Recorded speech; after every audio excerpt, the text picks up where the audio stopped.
Hi, welcome to my bioactive build for my western hognose snake named Hoda. I recorded this video almost a year ago. I just never got around to edit it, but I think it's worth it. It's one of my favorite builds that I've ever done. I'm not a big arid bioactive person, but I really like the way that this turned out, and I hope you do too.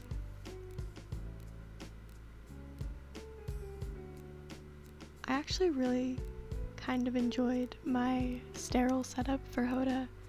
I thought it was cute, it was simple, had a lot of substrate. I wanted that deserty feel, so I wanted to keep the same aspects in my bioactive build, because obviously this isn't to my standards anymore. So I decided to use Josh's Frog's biobedding, their desert biobedding, which is good. I do really like the substrate. Unfortunately, I did not have enough. I had 3 bags, I think, but it was not enough. So I ended up needing to make my own anyway, but I did not do that in this video. Here I'm adding springtails to a more damp section of the substrate before I add a dry layer on top. That way the humidity doesn't spike too much, but the springtails still stay alive. And that way it just kind of jump starts the enclosure a little bit more, because this substrate is designed to have all of the moisture go to the bottom anyway so that the top layer stays dry. So it just kind of boosts that effect. I also added some sphagnum moss. Not only is it good for the humidity in this layer, but it also, I've heard, helps keep burrows. I don't know how well it actually works with that, but I like adding sphagnum moss anyway. It's good for, isopods and whatnot.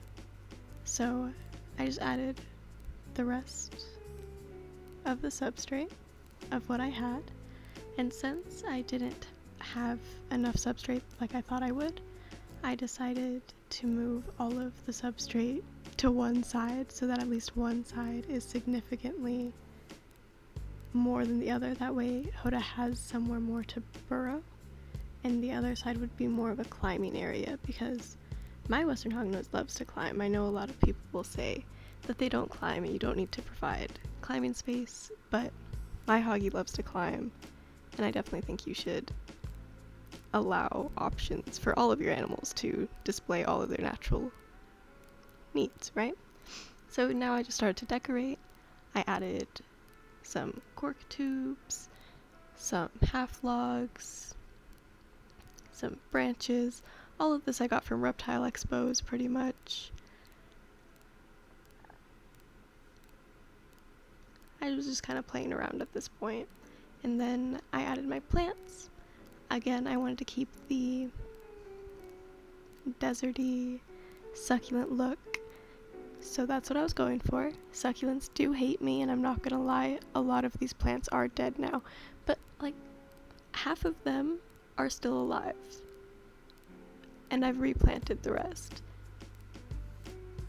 We live and we learn. I'm getting a lot better with succulents, but we live and we learn. So I added that snake plant and just a variety of other succulents.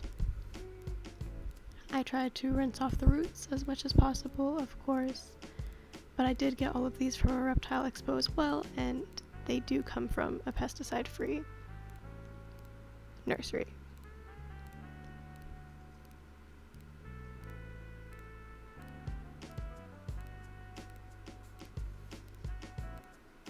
I essentially just play around until I like how it looks. It's all trial and error. And again, as you can tell, this is not very much substrate, especially for a hognose. I realized that, but I didn't have anything else at the time, and I already started. So Hoda just had to live with a little bit less substrate than he probably should have had, just for a little while. Now he has a lot more, and I'm sure he's much happier. But again, we live and we learn. Once I was happy with the plants, which I soon will be,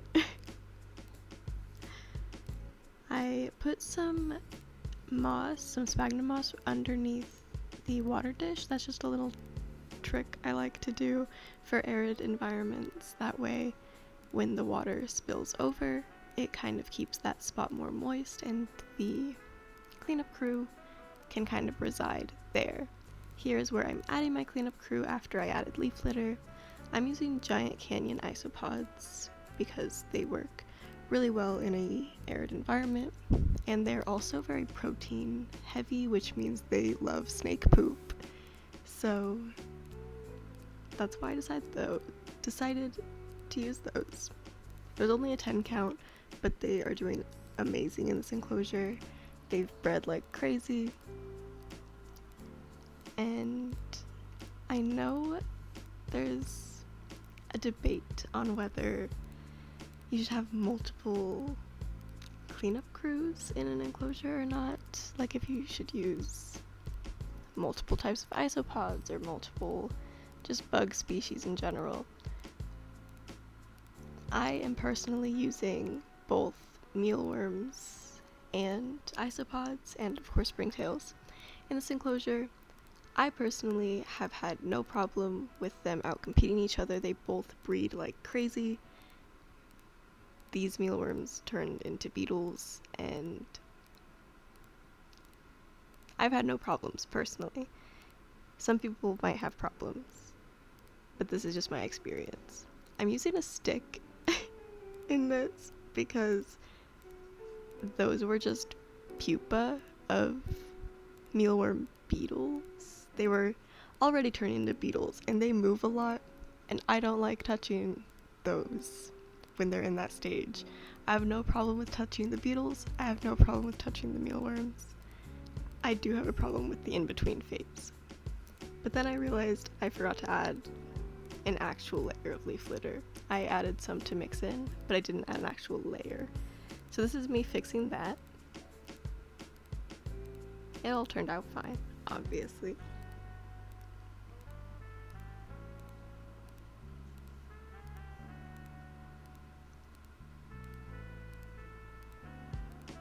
Then I added this plant light, which is a kind of whack plant light.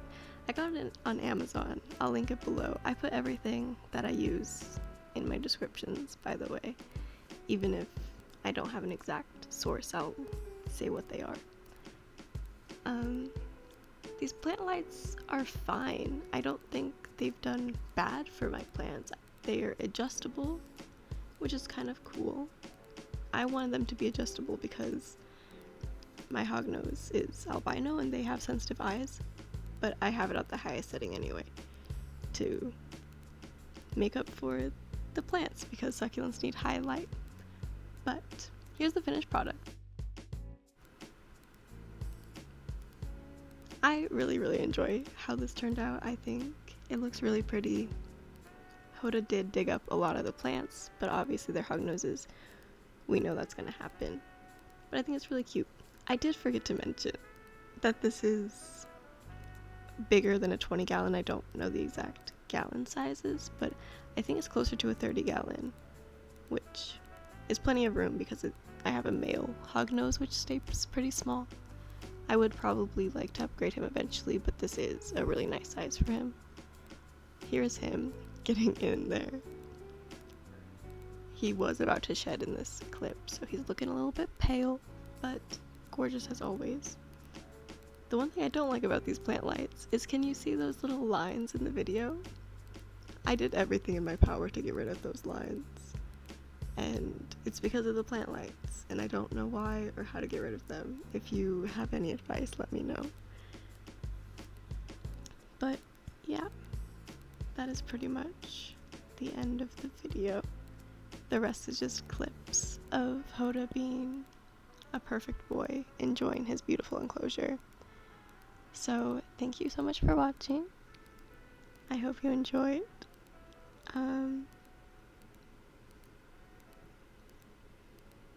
I'll see you later. Maybe. Goodbye.